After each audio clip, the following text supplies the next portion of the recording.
Olá, boa noite, boa tarde, bom dia, sejam bem-vindos, sejam bem-vindas ao Curadoria ILST, esse canal de conteúdo de cultura, arte, educação e conhecimento, que é uma parceria do Instituto Hilda ILST e do canal do portal A Cidade On, do grupo EPTV. Aproveito aqui para falar que é para vocês se inscreverem no nosso canal aí no YouTube, acompanharem também a programação tanto no YouTube quanto no portal A Cidade On e darem uma passeada lá no nossa página no plataforma Simpla, Simpla com Y, simpla.com.br/Instituto Hilda ILST, que tem lá a nossa programação de cursos e eventos, workshops. Nesse momento ainda está tendo uma série de leituras dramáticas da obra de Hilda ILST, da obra teatral de Hilda ILST. Hoje, inclusive, estamos aqui para falar de teatro, né? Não é coincidência, do teatro e do teatro na educação, porque nós estamos aqui no Educação em Liberdade, esse programa que é o encontro das águas entre a educação e a arte.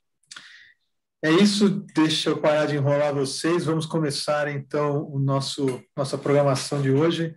Amanda Pancieira, eu, Renato Musa, e aqui a minha parceira Amanda Pancieira, que vai nos apresentar hoje a entrevistada de hoje para a gente começar essa conversa. Boa noite, Amanda. Boa noite, Renato, tudo bem? Hoje a gente tem um enorme prazer de receber a Marília Grassi. Marília, que é literata, professora de língua portuguesa e entusiasta da Hilda ILST. Marília, é um prazer enorme te receber aqui. Muito obrigada de ter aceito o nosso convite. Boa noite, pessoal. Boa noite, Renato, Amanda, pessoal que está nos assistindo. Eu que agradeço, para mim é um enorme prazer estar aqui podendo falar de 3 coisas que eu mais amo na minha vida, que é a Hilda, né? O teatro e a educação. Então, para mim é um prazer a gente conversar sobre isso aqui nesse bate-papo no Instituto Hilda ILST. Tá? Boa noite, seja bem-vinda. A gente que está muito feliz de te receber aqui. Então, para a gente começar essa conversa, vamos falar exatamente sobre o seu encontro de águas desses 3 universos, né? Que é a publicação da sua monografia, cujo título é O Teatro de Hilda ILST na Sala de Aula. Anotei para não comer bola e não falar nada errado.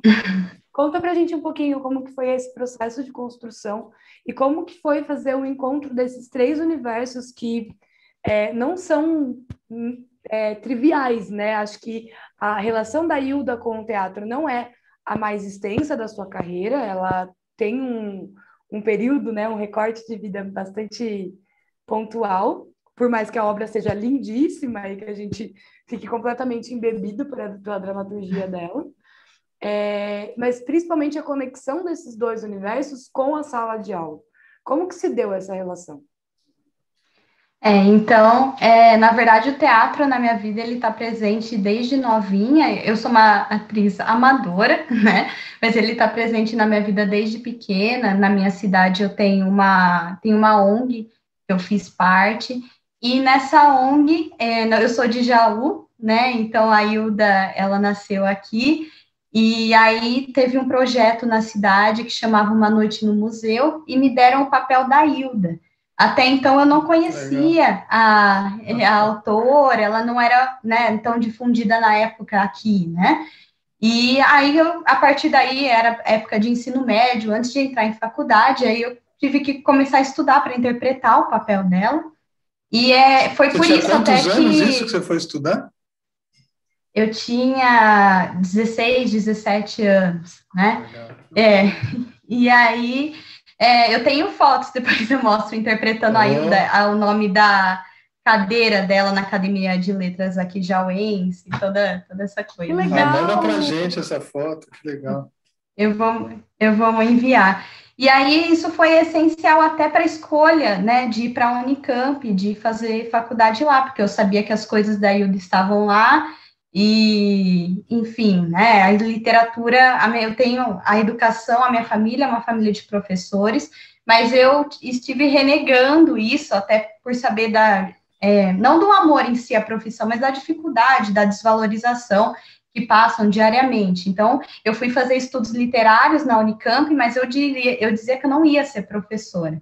Né? Eu falava, não, eu estou aqui, vou trabalhar em editora, vou fazer outras coisas, e vou fugir da sala de aula, né? E aí, lá dentro, eu comecei a lecionar em um cursinho popular, e aí e ele foi minha inspiração, inclusive, para grande parte da sequência didática da monografia, né? Porque ali eu pude ter experiências com os alunos pedagógicas muito interessantes, né, porque essa liberdade, né, dentro da sala de aula, do planejamento, né, e até eventos extras, né, extras da sala, e aí nessa primeira faculdade minha, eu acabei indo só para o teatro, apesar de ter ido por causa da Hilda, a Hilda ficou um pouquinho de lado, infelizmente, e aí eu entrei em outra graduação que é parecida, é letras, né, e aí eu falei, agora eu não vou fugir mais da Hilda, né? Não posso desviar do caminho. E aí foi muito difícil escolher para mim o que estudar da Hilda, então, o que pesquisar da Hilda, né? Porque realmente a obra dela é muito interessante, é muito extensa, tem muita produção. E aí o teatro, justamente pelo que a Amanda falou, por ser um gênero de toda a produção dela, o menos procurado hoje, né? Tem um esforço aí para mostrar mais essa produção dramática, mas era o menos estudado, menos citado.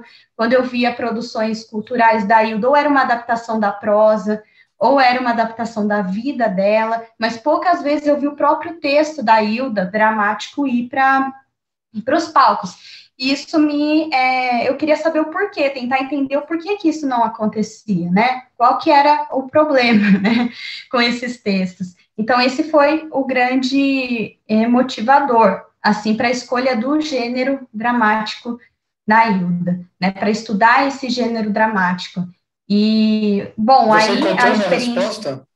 Antes de você continuar, você encontrou uma resposta? Você descobriu? Eu tenho uma sugestão na minha monografia, né, que é baseado em alguns teóricos, né, que estudaram o teatro da Hilda. Bom, o teatro dela é muito lírico, eles dizem, né?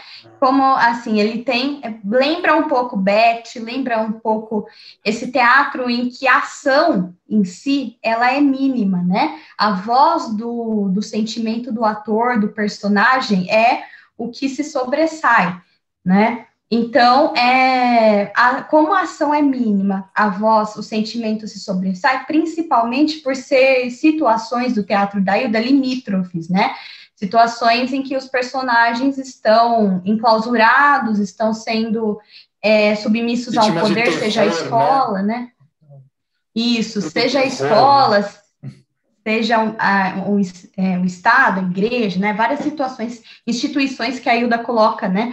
Ali como forma de poder. Então, como o personagem se sente enclausurado diante dessas situações, ele está numa situação limítrofe, de uma situação que ele não pode agir, então o teatro dela vai muito para esse lírico, para esse poeta, né?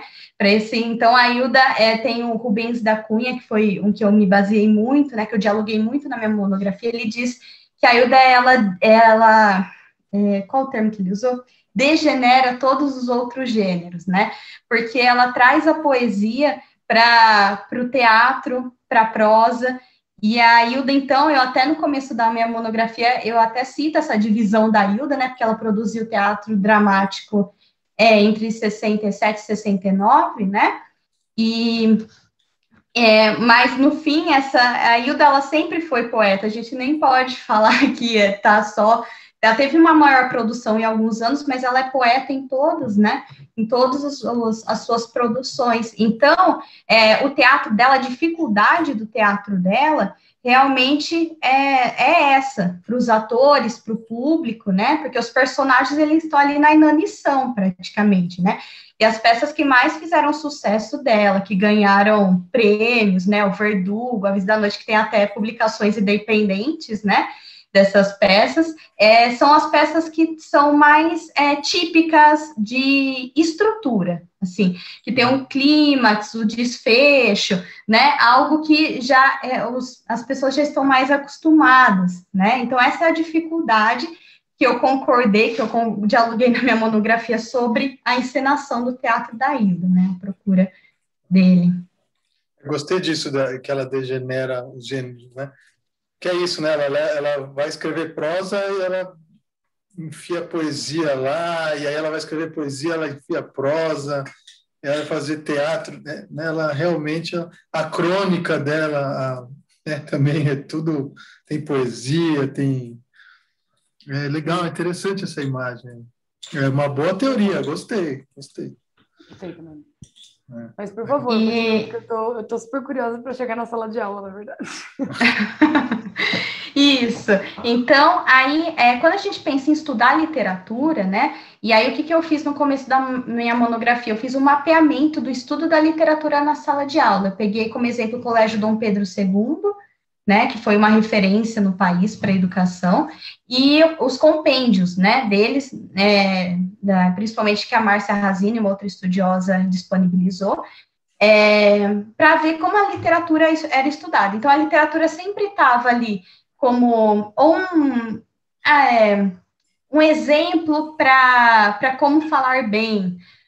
A literatura sempre com as significações, as interpretações já prontas para os alunos, né? Então, esse papel do aluno ali na literatura, um papel ativo, né? Que isso de metodologias ativas, né? Que está mais em voga, a BNCC traz hoje, né? Muito isso. Não existia, né? A gente percebe que tem um momento que eles começam a se preocupar com a identificação do aluno com o que ele está lendo, né? Então, começa a falar, olha, vamos estudar, tem até uma parte interessante, vamos estudar a literatura primeiro da mais atual, para depois inverter na ordem cronológica, para o aluno poder se identificar, e depois a gente insere os clássicos, essas outras épocas mais distantes. Então, você vê que começou a ter uma preocupação com a identificação do aluno, né? Mas ele não estava em nenhum momento como ativo, né, na construção do seu conhecimento. E aí, a literatura, então, principalmente hoje, né, ou ela também esse exemplo, né, para uma desculpa para estudar gramática, ou geralmente nós vemos a literatura como uma decoreba, vamos dizer assim, de histórias, de escolas literárias, autores, e textos as principais importantes obras. Que você precisa saber que existem. Os clássicos, né? Exato. Ou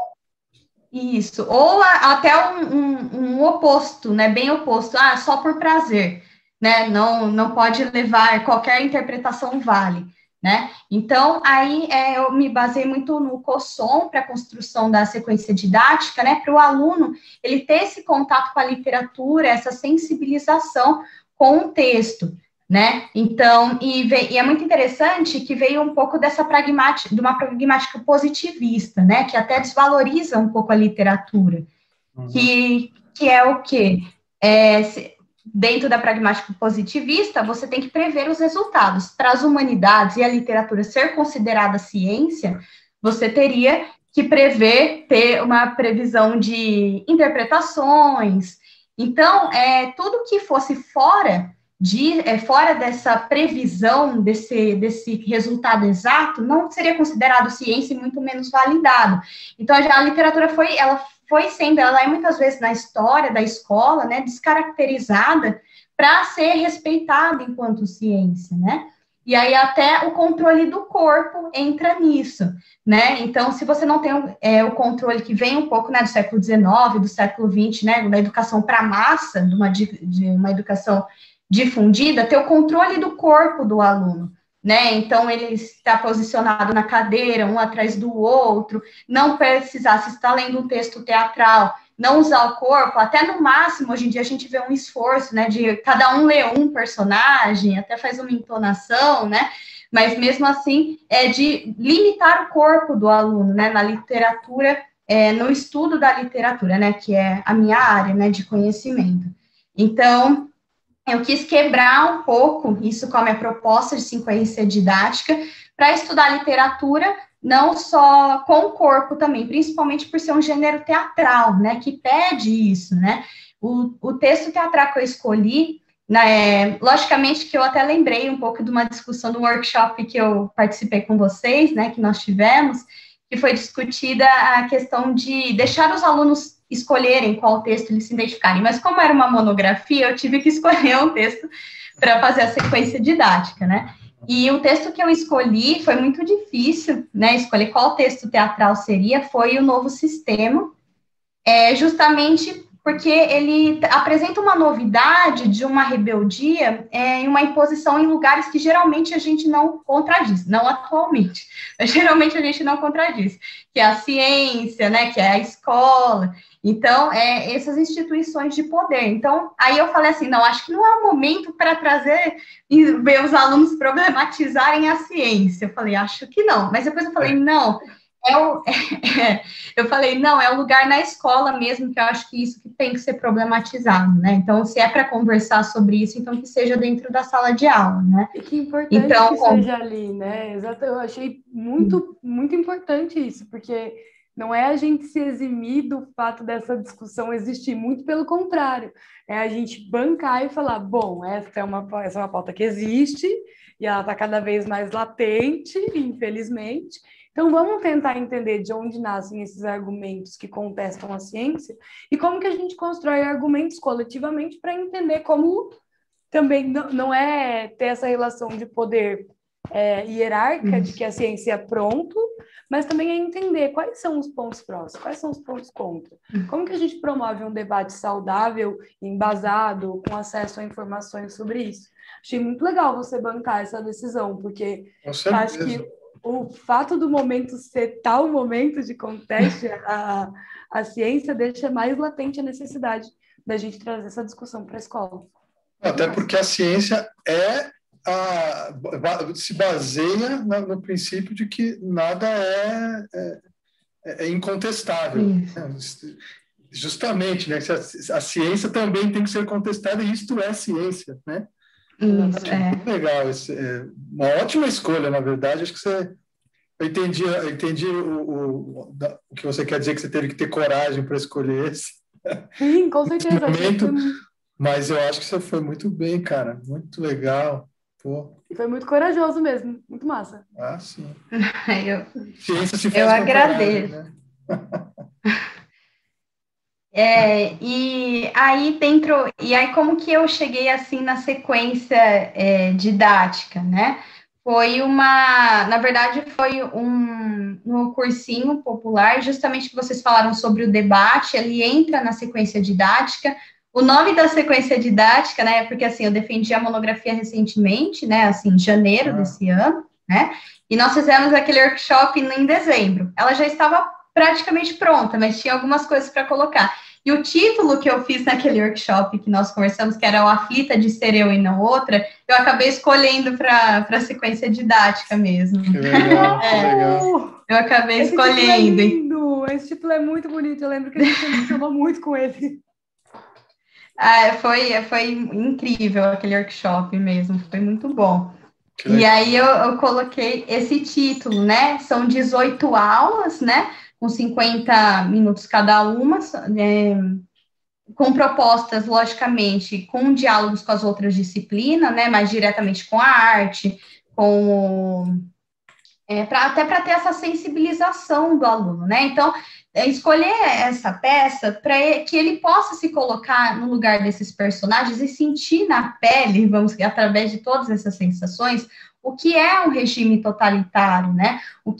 Qual é essa discussão, né? Então, através da arte, né? Ele sentir com o corpo essa sensação de clausura, essa sensação de silenciamento, né? É uma maneira de nós entendermos diferente, de entender com o corpo também, né?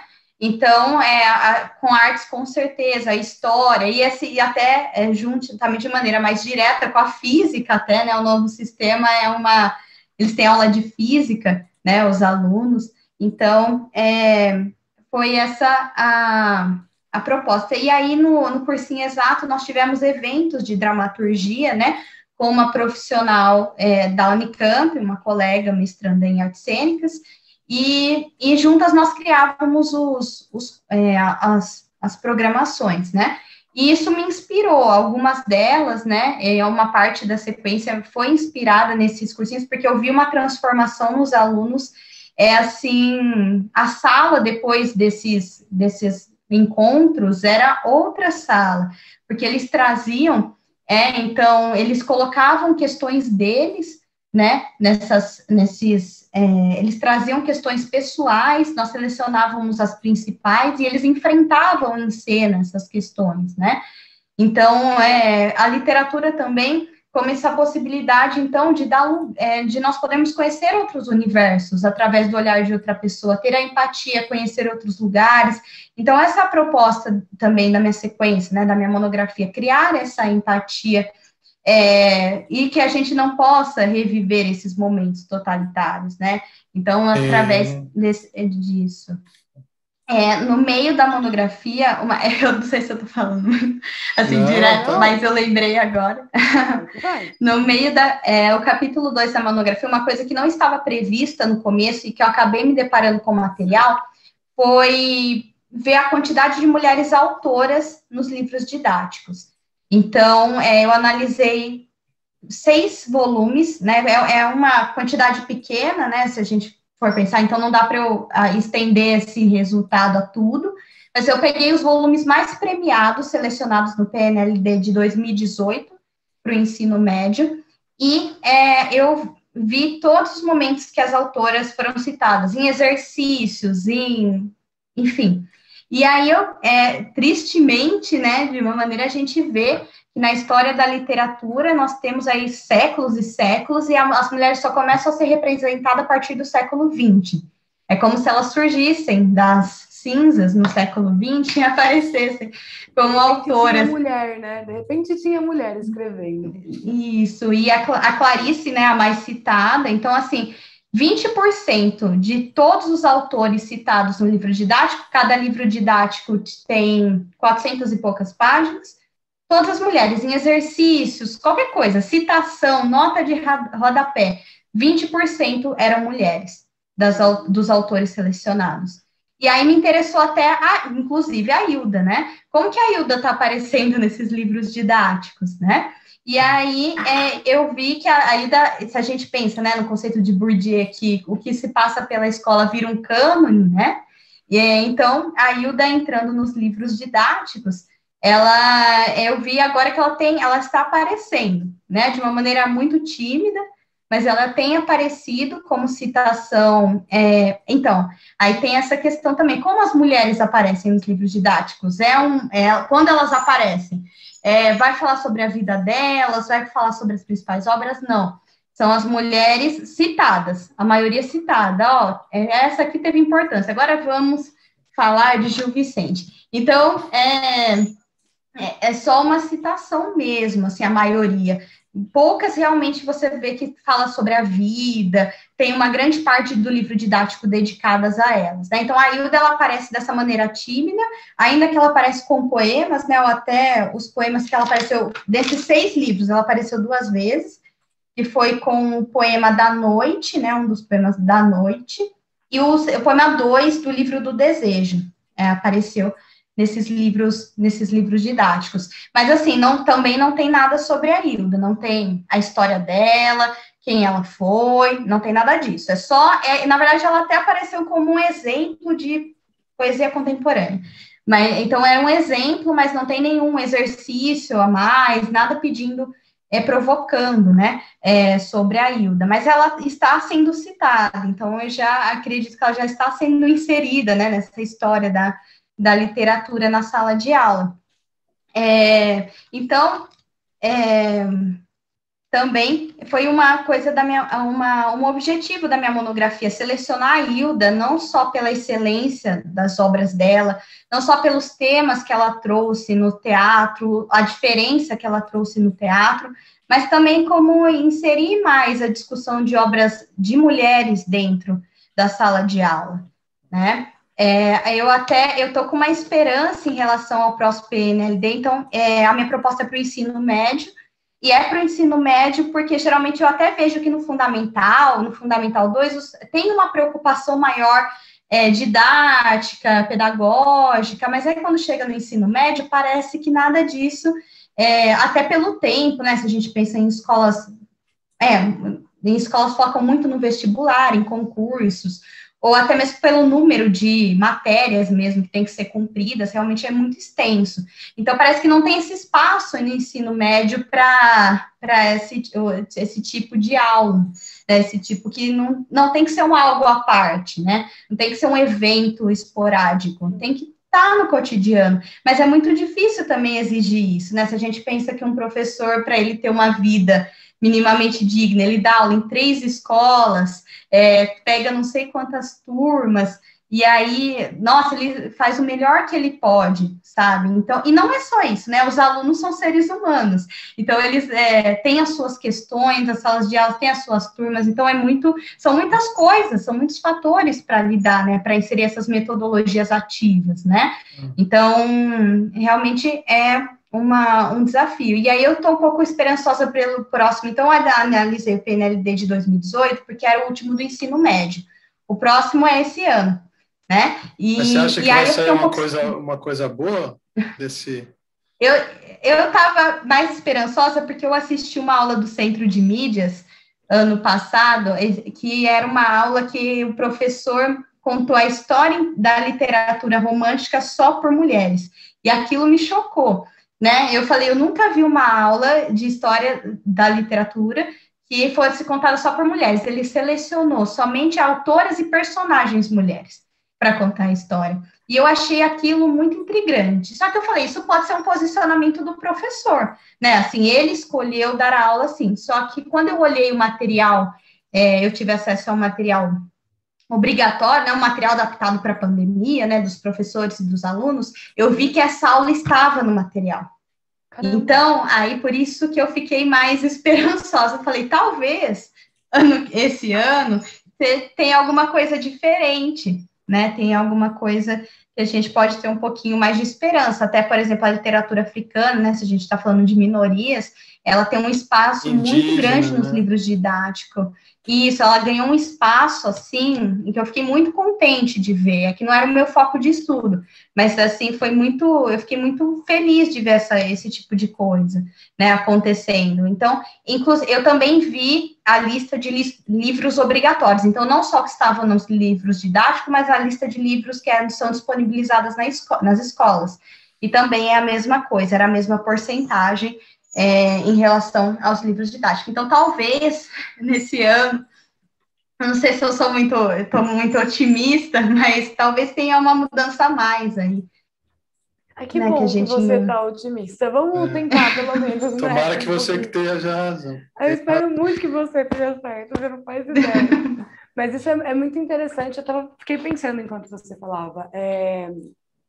Sobre essa questão das mulheres depois do século XX a partir do século XX, começarem a aparecer como escritoras e desse esforço de começarem a aparecer mulheres, mesmo que timidamente citadas, a Hilda compor um livro didático, mesmo que de uma forma, né, bem singela e discreta, o que não combina nem um pouco com ela, mas que já é um primeiro passo importante de ter o nome dela lá dentro e saber que esses educandos e educandas estão tendo contato com o nome dela e, de alguma forma, com essa referência, é muito interessante. E aí eu queria, inclusive, te colocar como um agente histórico nesse processo, Marília, porque não é um processo... não é espontâneo, né? Não é uma coisa que, de repente, eles decidiram que vai ter mulheres sendo citadas. Não é que, de repente, eles falaram, não, realmente, agora vai ser importante, vamos começar a colocar. Não, isso é um processo de luta e de reconhecimento. E todas as vezes que alguém constrói um trabalho acadêmico em cima disso, todas as vezes que a gente constrói um estudo, se aprofunda na obra dessas autoras, valoriza a produção delas enquanto... construtoras, né, históricas, literárias dentro do universo não só do universo literário, mas do universo brasileiro como um todo, a gente fortifica esse movimento. Então, queria primeiro te agradecer, na verdade, pela sua monografia e por esse esforço, para que a gente continue conseguindo inserir essas mulheres dentro dos materiais didáticos.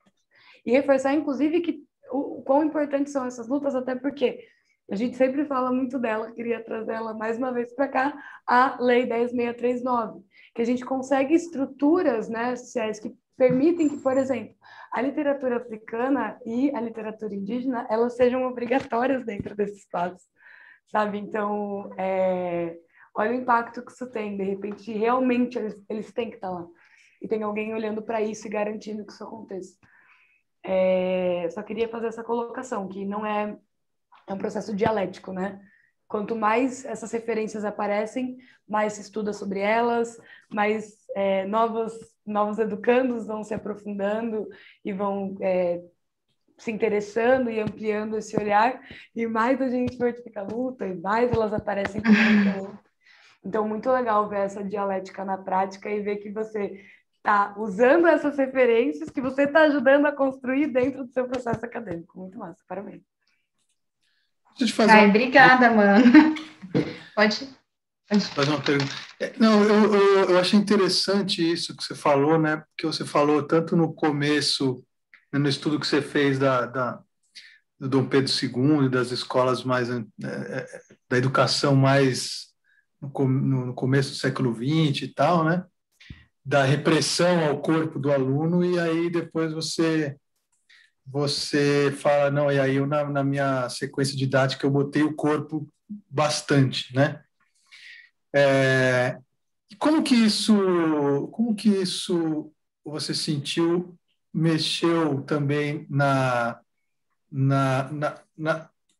sequência de aprendizado dos alunos depois, quer dizer, esse rompimento da carteira e tal? Você teve também dificuldade de propor isso, a escola, o cursinho lá aceitar isso, e você... Como é que você acha que isso vai funcionar na prática, né? Quer dizer, pegar uma aula de literatura, todo mundo põe as cadeiras para lá, vamos fazer uma peça aqui. Não, realmente, né? Eu reconheço que era uma situação muito atípica, né? Se a gente fala de um cursinho popular, a gente tem um público diferente, a gente tem uma liberdade maior, assim, pelo menos onde o cursinho que eu atuo, né? Eu tenho uma liberdade para as propostas de eventos, para a proposta da sala de aula, e é uma atividade extra da escola, né? Uhum. Então, quando a gente pensa isso aplicado, eu gostaria muito, eu ainda não consegui aplicar mas a gente ainda está no começo, depende agora, então tomara que eu consiga aplicar em algum momento, né? Essa sequência. Mas eu ainda não vi na sala de aula mesmo, assim, na sala de aula básica, no currículo de língua básico, portuguesa. De língua portuguesa, até porque é engraçado e talvez irônico, eu só dei aula de literatura no cursinho popular. Na rede básica, eu dou aula de gramática e redação. Então, eu tento, né, mas eu ainda não tive oportunidade de dar aula de literatura. Tem a verdade que as pessoas usam literatura para estudar gramática ou para estudar moral cívica. Exatamente, esse falar bem, né? Então, eu ainda não vi no cursinho básico, porque a gente tem, quando a gente pensa numa escola básica, um conteúdo que tem que ser cumprido, algumas coisas que, às vezes, as nossas vozes como profissionais da educação não são ouvidas. Então, não interessa muito a nossa opinião, a gente tem que seguir o que é imposto. Então, a gente tenta, dentro do mini universo da sala de aula, das condições que são impostas, fazer algo que condiz com a nossa formação, com o que a gente estudou, com a gente pesquisou. Mas é angustiante, é muito angustiante. Então, no cursinho popular, eu me senti com muita liberdade. No cursinho popular, os alunos, eles começaram a interagir mais. Então, eles começaram a interação comigo e com os outros professores, com a matéria em si. Eles teve uma proximidade maior. Inclusive, pessoalmente, fora da sala de aula, eles vieram contar que eles resolveram algumas questões e que foi muito importante, né? Então, até mesmo questões mais simples, vamos dizer assim, de eles falarem, nossa, professora, fazia tempo que eu não ria, ou algo assim, sabe? Até essas questões que não tá no universo diretamente didático para apreensão do conteúdo, mas que é tão importante quanto, né? Isso, exato. Então, eu senti uma diferença muito grande. Uma coisa que foi proposta diretamente na aula de língua portuguesa, que está dentro da sequência didática, também tem a ver com o corpo, mas é mais a ver com a voz, foi o debate, né? O debate oral, que é que a gente propôs para que eles aprendessem a dissertação, certo? Mas aí, o que eu via nesses debates e o que eu vejo, né, assim, atualmente, eles escolhiam lados, porque a gente sempre trabalha com lados opostos para ficar mais interessante de algum jeito, né? Não que a vida seja 8 ou 80, porque o ser humano não é preto no branco, né? Mas ali ficava mais interessante para a construção da argumentação, para eles entenderem, né? Discursos opostos, enfim. E o que eu via, o que me incomodava, eu via assim, eles falavam a opinião deles, aí tudo bem, aí ficava esperando o outro falar. Só que ele não estava escutando o que a outra pessoa estava falando, ele só estava assim, tipo, ele está discordando de mim, estou aqui esperando terminar de falar para que eu rebata, né, e eu não escutava, eles não escutavam o que a outra pessoa estava falando, e o que eu vejo muito isso, né, que foi nessas questões ultimamente na nossa sociedade, né, essa questão de eu estar certo e não importa o que o outro pense, a gente não tem que debater e a gente briga, né? E isso começou a me incomodar. Eu falei, esse debate aqui não tá levando assim, não que eles estão levando a nada, mas eles não estão saindo da zona de conforto deles, dos pensamentos deles. Então, o que eu propus nesse debate, sem contar para eles, porque eles são adolescentes e eles têm as emoções um pouco exaltadas, eu falei para eles assim, então, pessoal, o que acontece? Então, você é a favor da maioridade penal, sei lá, lembrei de um assunto aqui, polêmico. O outro é contra. Tudo bem, agora vocês trocam de lugar. Eu falei, agora quem é contra vira a favor? Nossa, mas para quê? Aí eles, imagina, eu não vou falar algo que eu não acredito. Eles estavam falando, não, você tem que falar, agora você vai falar o que a outra pessoa. E aí muda, aí sim. Eu acho que essa parte do debate foi a que eu vi também, que está dentro da proposta do teatro, esse uso do corpo. Quando eu tenho que enunciar algo que eu não acredito e que passa a ter um caráter pessoal, e aí sim eles ouviram o que a outra pessoa estava falando, aí sim eles tiveram que prestar atenção no que o outro estava falando, como que isso encontrava, e foi a partir disso, só nesse momento, que aí a gente pôde discutir a PEC. Na época, a gente olhou para a PEC, porque às vezes eles falavam assim, mas está escrito na PEC que a criança, sei lá, eu não vou lembrar agora direito, mas a criança, ela teria todos os direitos, seria moradia. Eu falei, beleza, vamos lá na PEC ver onde que isso está escrito? Não está escrito. Eu falei, não está escrito, pois não está garantido isso, né? Então, aí sim a gente passou de uma discussão pessoal e a gente foi para o problema mesmo. A gente sai dessa... Saiu do fígado e foi para o cérebro. Um pouquinho do melindre pessoal que eu sinto que tem nos debates mesmo, assim, desde eleições, desde ideologias, seja lá o que for, dessa questão pessoal e não discutir o problema, o que a gente tem que discutir, né? O que a gente tem. Então, essa foi uma coisa que eu realmente vi diferença total nos alunos. Eu vi que eles estavam discutindo algo importante, um texto, que é um texto extremamente formal, né, principalmente para alunos de cursinho popular, que geralmente, né, infelizmente, muitos deles não têm uma formação esperada, né, então, quando eles chegam no cursinho popular, nós temos um outro tipo de trabalho, né, com eles, e aí, então, vendo eles discutirem a PEC, né, esse texto tão formal, tão, né, assim, que não denso, isso para mim foi, assim, acho que é o maior presente. Então, esse cursinho popular, para mim, é extremamente importante, assim, na minha trajetória acadêmica. Logicamente que a minha família, por ser inteira de professores, desde a minha, sei lá, desde quando, teve uma influência óbvia, mas eu só decidi mesmo, quando eu pisei nesse cursinho popular, eu falei, não, é aqui que eu quero estar, esse é o meu lugar, né? Essa foi só um pouquinho de como eu construí a sequência didática e a gente percebe o que funciona, o que às vezes não funciona, né, dentro da sala de aula. Com certeza. Não, e essa questão da dominação dos corpos, ela é muito nítida, né, dentro das instituições formais de educação. E é muito massa que os cursinhos, eles caminham nesse lugar que é muito legal. Eu sou uma grande entusiasta de cursinho popular exatamente por isso. Porque é um ambiente embasado na educação formal, né? Na sala de aula, na escola, no extensivo, no preparatório, tarará. Mas ele caminha também ali do ladinho dos espaços não formais de educação. E ele consegue lugar beber da dessa inovação, água. né?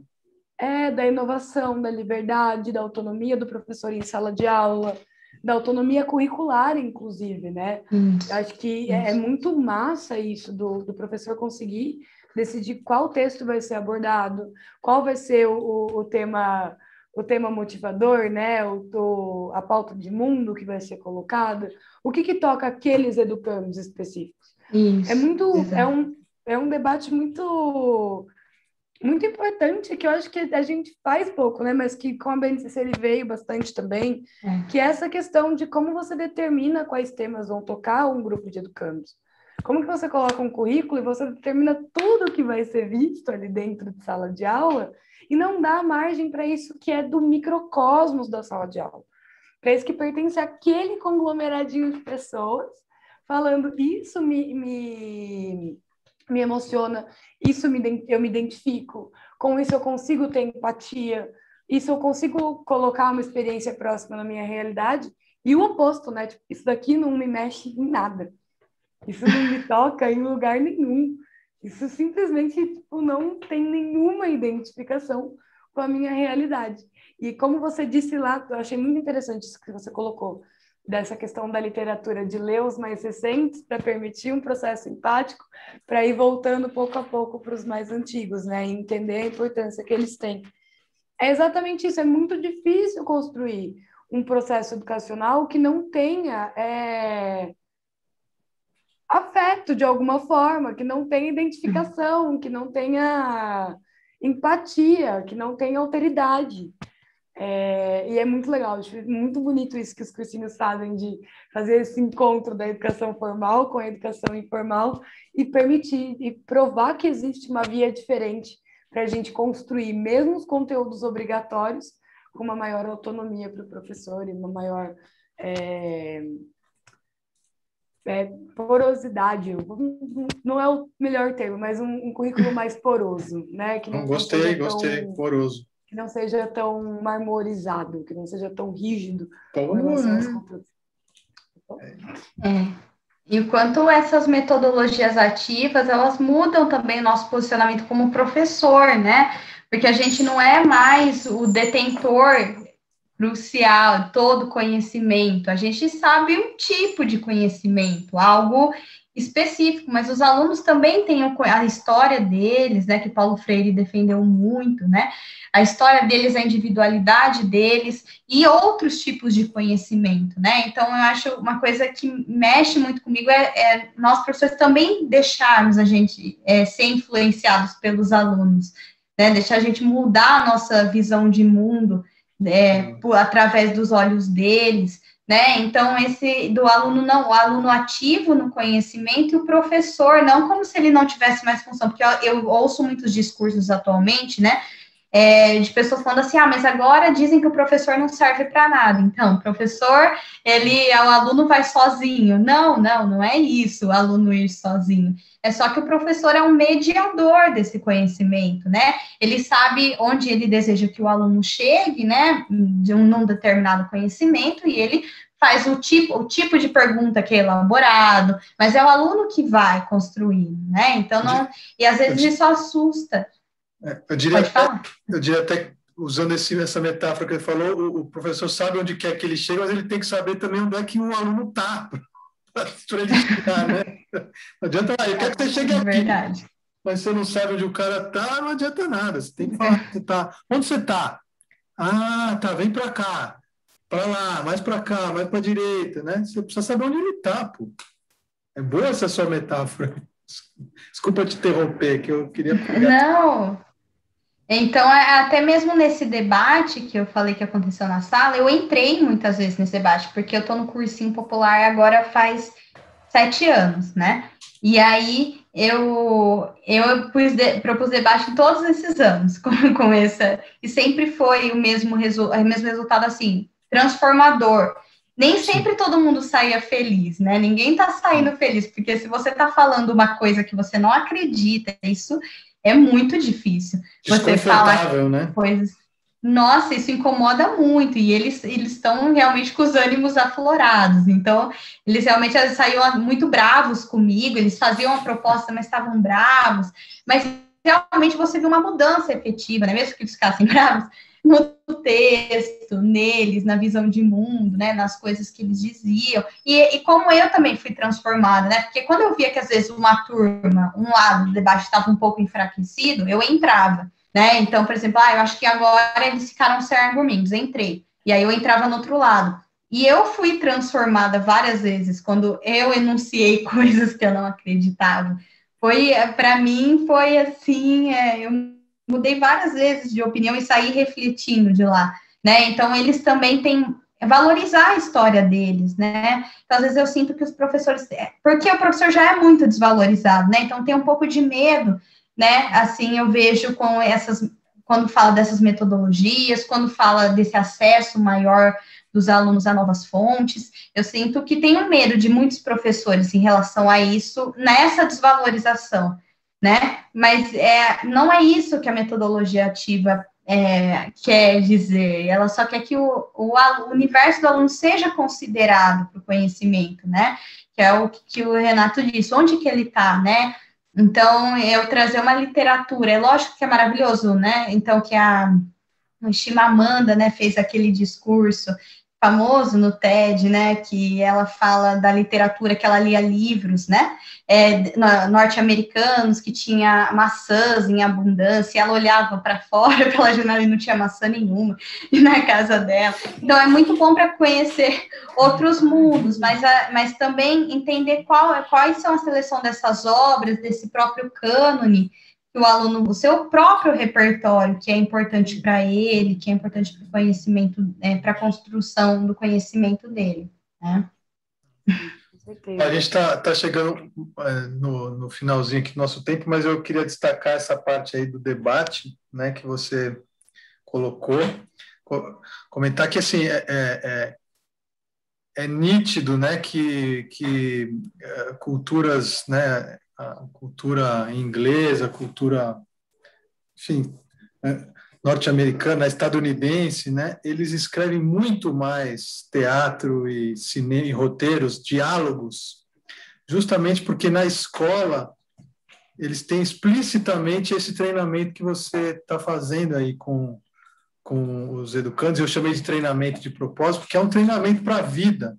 Você pegar e botar o cara na posição oposta e falar assim, ó, agora argumenta a posição que você não acredita, ou tira o cara do fígado e põe ele no racional, como você falou, e obriga ele a pensar, e aí muda a vida dele e ele descobre o debate, né? Isso cria inteligência, naturalmente. A partir daí, esse cara vai se tornar cada vez mais inteligente, porque ele vai debater, vai conversar. E a gente está precisando justamente disso. Acho que você foi na mosca e queria saber, então, para onde você vai agora? Com isso que você chegou, legal. E aí você vai o quê? Você vai aprofundar no teatro da Hilde, você vai estudar as mulheres, você vai estudar os debates. Você pode descansar também. Pode fazer nada. Fotografia. Você pode dar uma respirada. Acabou uma graduação agora. Olha, Renato, Amanda, eu não sei para onde eu vou agora. No momento eu estou descansando assim, continuo trabalhando, né, na sala de aula e no cursinho, mas academicamente falando, eu ainda não sei por onde eu vou, qual é o tema, né, o que eu vou continuar na Hilda. Eu gostaria muito de continuar na Hilda, porque para mim, né, não só para mim, para todos nós, né, ela Para nós também, né? Com certeza. ela é muito especial e tem várias coisas ainda que me intrigam no texto dela, como eu já falei para vocês, aquela questão do triângulo equilátero, que tem nas peças também, né? Esse triângulo equilátero, né? Então, até vocês me indicaram, né, na época, aquele texto tem uma explicação para isso, mas é uma coisa que me dá vontade, assim, de estudar ainda. Mas não sei, vamos ver como é que as coisas caminham esse ano, né? Ano diferente, atípico que a gente está, né? Vamos continuar em contato, né? E o que você for fazer, se for, mesmo que não seja da Hilda, vamos continuar em contato aqui, conversando, produzindo conhecimento, né? Porque esse é um dos valores que a Hilda quis deixar para o mundo e que o Instituto Idailst promove, ou tenta promover, né? Quer dizer, não tenta, a gente promove. Promove mesmo. Legal. Obrigado, Marília. Pô, foi muito legal, muito interessante ouvir e reencontrar você e agora ouvir, né, daquelas conversas no workshop, agora isso se tornando, como que isso voltou agora, né, com a monografia apresentada e defendida e tal. E, puxa, que legal, muito legal. E eu gostei muito, achei muito interessante. Estou aqui pensando aqui no carinha que falou que fazia tempo que não ria. Estou até agora com isso ecoando na minha cabeça. Parabéns. E obrigado. Obrigada, Renato. Gente, eu que agradeço. Para mim, estar aqui conversando com as pessoas que impulsionam o Instituto também nossa, para mim, para minha trajetória é um prazer mesmo, falar sobre o pouco que eu estudei, o que eu estudei, e falar sobre a Hilda, então ficar conversando sobre esses assuntos para mim é extremamente interessante. E essa troca é maravilhosa, aqui sempre, desde o workshop, então, porque a gente às vezes fala uma coisa que provoca uma coisa no outro, aí a gente troca, né? E isso é muito maravilhoso. Muito obrigada mesmo pelo espaço, de verdade. A gente que agradece imensamente. Obrigada mesmo, tanto por ter aceito o nosso convite. Obrigada novamente pela sua produção.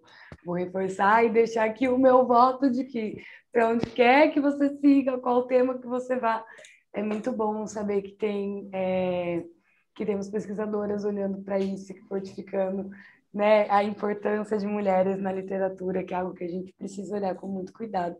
Então, muito, muito obrigada, de verdade.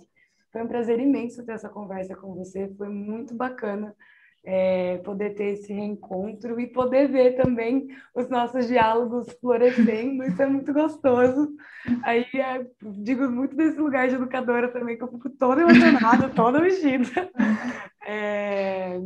E sério, muito obrigada, conte com a gente. Acho que isso é importante frisar. Conte com a gente, independente do caminho que você seguir, tudo que você precisar, saiba que você tem que ter apoio e tem aqui um amparo dessa Casa do Sol, mesmo que digital, tá bom? Tá bom. Renato, muito obrigada por mais um programa, obrigada a todo mundo que acompanhou hoje conosco. Deixando aqui, reforçando o convite, a gente falou tanto do teatro da Hilda, tanto do teatro literário, toda essa questão das dificuldades de montagem. A gente tem agora exibição de montagens de todos os textos da dramaturgia da Hilda. Estão acontecendo no Simpla, às quintas-feiras, as 2 últimas quintas-feiras do mês. Nós temos mais algumas ainda. Entra lá no Simpla, o ingresso é gratuito. E tem a reprodução disso também aqui na Curadoria Ilst. Só pesquisar aí na playlist, os dias não estão regulares, mas tem todos os vídeos disponíveis. E nós temos também o 8 vezes Hilda, que está vindo ao ar todos os domingos, também na Curadoria Ilst, e ele é reproduzido com Libras na semana seguinte, na terça. Quarta. Na quinta. Quarta, quinta. Está também irregular, mas procura na playlist. Procura na playlist. É muito interessante para ver as montagens dessas peças, e são montagens que estão sendo feitas com a Lei Aldir Blanc, né? Eu esqueci o termo, é fomento? O termo certo? Fomento da Lei Aldir Blanc? Acho que fomento, pode ser. Bom, pode ser. Gostei. Tá bom. Fomento. Estão sendo feitos com o fomento da Lei Aldir Blanc, e são todos montados em 2020, então, no ano em que o mundo acabou. Então, Não deixem de olhar. 2020 e 2021, né? O Teatro da Vértebra está montando conforme as exibições vão acontecendo, e é muito legal. Não deixem de acompanhar esse conteúdo também. E é isso, pessoal. Muito obrigada e até o próximo programa.